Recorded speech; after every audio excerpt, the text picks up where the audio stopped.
नमस्कार दोस्तों, वीडियो के अंदर चलते हैं और देखते हैं यहाँ पे कि कौन कौन से पोर्टफोलियो हमें मिले हैं और किन पोर्टफोलियो को समझ के। देखो, ये सब एजुकेशनल पर्पस के लिए है।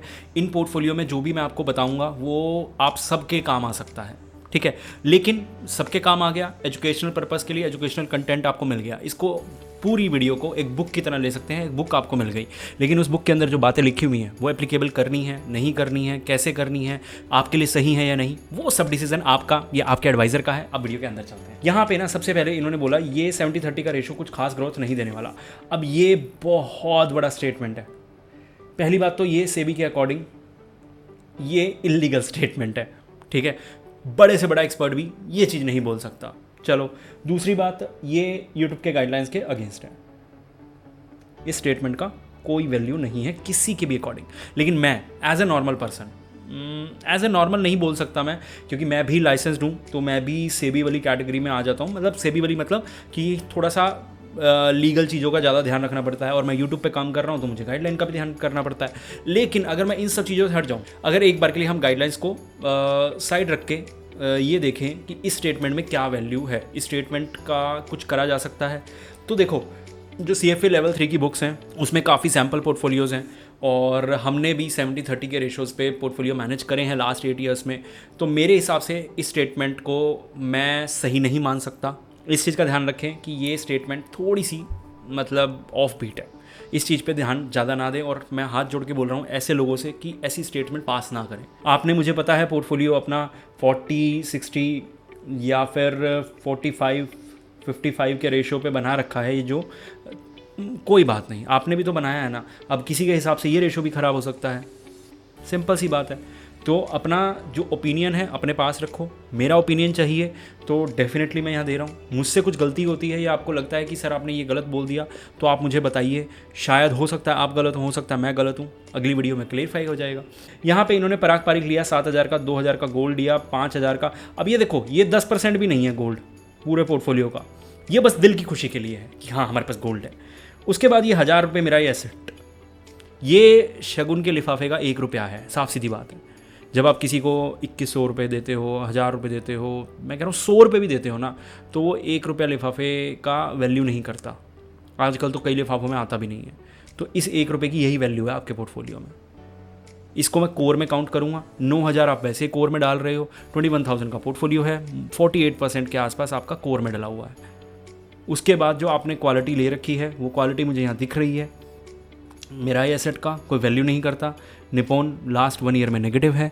तो देखो, ये होता है। अब लोग कहते हैं, मैं ज़्यादा डिटेल में नहीं जाने वाला। आप हमारी कोर और सैटेलाइट वाली वीडियो देखना, जिसमें हम रेशोज़ के बारे में बात कर रहे हैं। कहाँ पे आपको बेवकूफ़ी और कहाँ पे एग्रेसिव के बीच का डिफरेंस समझ आ जाएगा।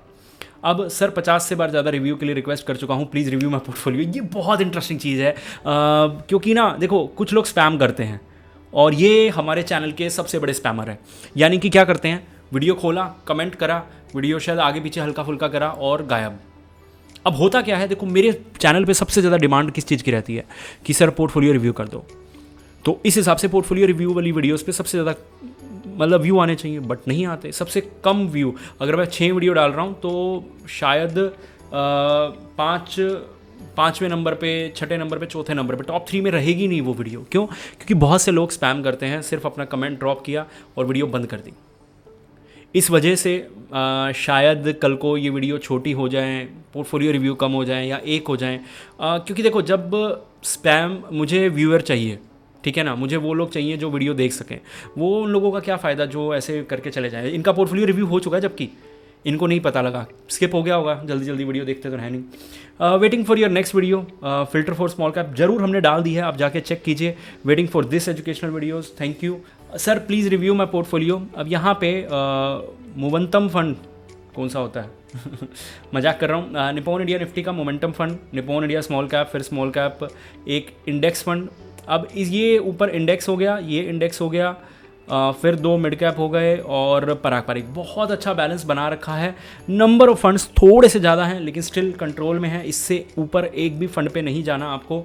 और जो ये 3 फंड आप लॉन्ग टर्म के लिए चला सकते हो, ये भी चला सकते हो, और इसमें थोड़ी सी चर्निंग हो सकती है। तो अगर आपके पास ये म्यूचुअल फंड है तो आपको कोर और सैटेलाइट की कैटेगरी का पता लग गया होगा। ओके, अब यहाँ पे अगर मैं और आगे जाऊँ तो इन्होंने एडलविस मिड कैप, फिर से एक मोमेंटम फंड, 2 स्मॉल कैप, फिर से एक इंडेक्स। अब एक इंडेक्स यहाँ पे हो गया, एक इंडेक्स यहाँ पे हो गया, और टोटल 4060 का जो रेशो बना है ठीक ठाक रेशो है, कोई बुराई नहीं है इस रेशो में। क्वालिटी के हिसाब से सभी के सभी म्यूचुअल फंड ठीक है। मैं अभी मोमेंटम और अल्फ़ा फंड इन पे ज़्यादा नहीं डुलता अभी, क्योंकि इनके रिसर्च वर्क होने बाकी हैं कि आप इनको 2 साल 4 साल 5 साल 6 साल, अब स्मॉल कैप कब तक चलता है फिर कब इररिलेवेंट हो जाता है तो वो चीज़ नहीं पता हमें। ओके, लेकिन उस हिसाब से इस फंड को अभी इस पोर्टफोलियो को मैं 10 में से 10 दे दूंगा या 10 में से 9 दे दूंगा, एक नंबर ही काटूंगा। Motilal Oswal mid cap, Edelweiss mid cap, 2 small cap, एक फ्लेक्सी कैप, एक contra, 0 marks. Can I get 15%? Sir ये तो भगवान नीचे आ जाए तो वो ही बता सकते हैं, ठीक है, कोई एक्सपर्ट भी नहीं बता सकता कि आपको क्या रिटर्न मिलने वाले हैं। लेकिन एक चीज़ बता दूं, ये सैटेलाइट है, ये सैटेलाइट है, ये सैटेलाइट हो गया। अब आपके पास ये दोनों हैं तो कोर, लेकिन कोर 30% के आसपास मेरे ख्याल से बना आपका, ठीक है, 30% 33%।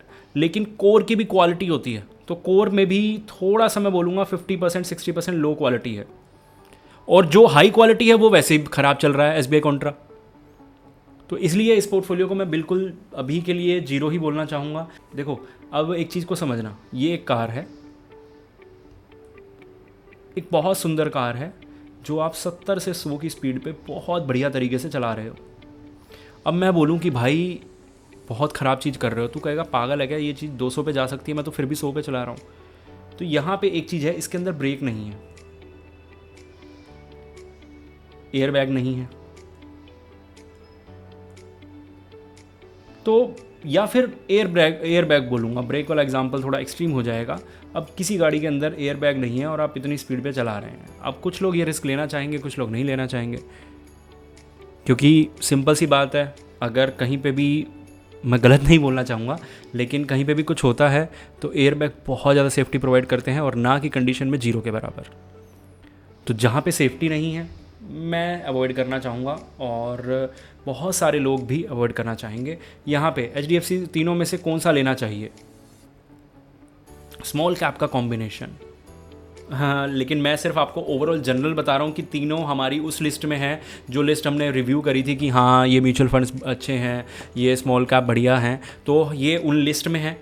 उस लिस्ट में से मेरे हिसाब से अगर आप कुछ भी फाइनलाइज़ करना चाहते हो, जो आपका डिसीजन है, तो वो कुछ भी कर सकते हो। मेरे हिसाब से तीनों में से कोई ख़राब नहीं है, तीनों एक ही कैटेगरी में लो टर्नओवर रेशो रखते हुए, थोड़ा सेफ चलते हुए स्मॉल कैप में रिटर्न्स जनरेट करना जानते हैं। ओके, होपफुली आप समझ गए होंगे। मिलते हैं अगली वीडियो में।